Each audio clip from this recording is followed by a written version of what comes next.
Hey, this is Sheila Cox, 5-star real estate agent in the Katy, Sugar Land, and Richmond, Texas area. And this video is about pre-approval letters. Now, this is a confusing topic to people because 95% of home buyers, in my experience, 95% of home buyers need to get a loan to buy a house. If you're part of the 5% that can pay cash for a house, great, good for you. But the other 95% need to get a pre-approval letter. And here's why. Most sellers in this area will not accept an offer from us without a pre-approval letter. So let me prove this to you. I want to show you. I'm going to switch over to desktop view.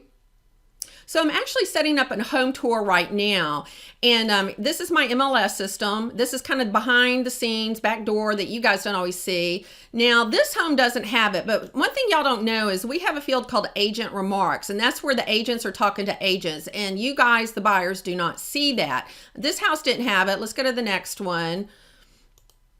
And on this one, I'm looking at agent remarks, and these are kind of the instructions the listing agent is giving us. And as you can see here, it says pre-approval letter or proof of funds required with all offers. Y'all see that? Pre-approval letter required. That means they will not accept an offer from us if we don't send the pre-approval with it. Let's go to the next one, number 3. Let's see what it says.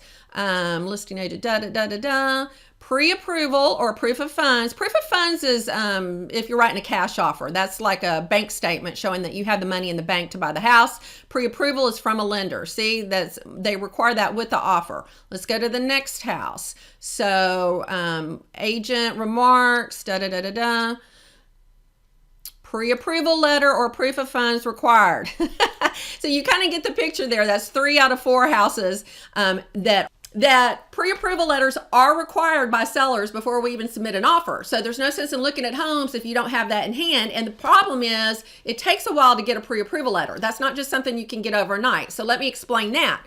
Lenders give 2 types of letters, a pre-qualification and a pre-approval. Pre-qualification is, hey, Mr. Lender, I make this much money. I owe this much money. How much house can I afford?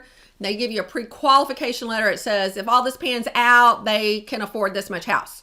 That's not good enough because, as we all know, if you are selling a home, and if and when you're selling a home, you don't want to take your house off the market unless you know the buyers can really purchase the home. And one of the best ways to assure a seller that you have the ability to actually go through the entire process and close on the deal is to provide a pre-approval. Now, a pre-approval is where Mr. Lender or Mrs. Lender, Miss or Mr. Lender actually gets your W-2 stubs, gets proof of employment, they check your credit, they check your assets, meaning do you have the money for the down payment, they check your credit ratio, debt to income ratio, I should say. So approval letter is a little bit more in depth. You're going to have to send a lot more paperwork in to get a pre-approval letter. And the key phrase on a pre-approval letter that the sellers and their listing agents want to see is income and assets and employment have been verified. Verified. That means the lender has actually verified all the stuff that you told them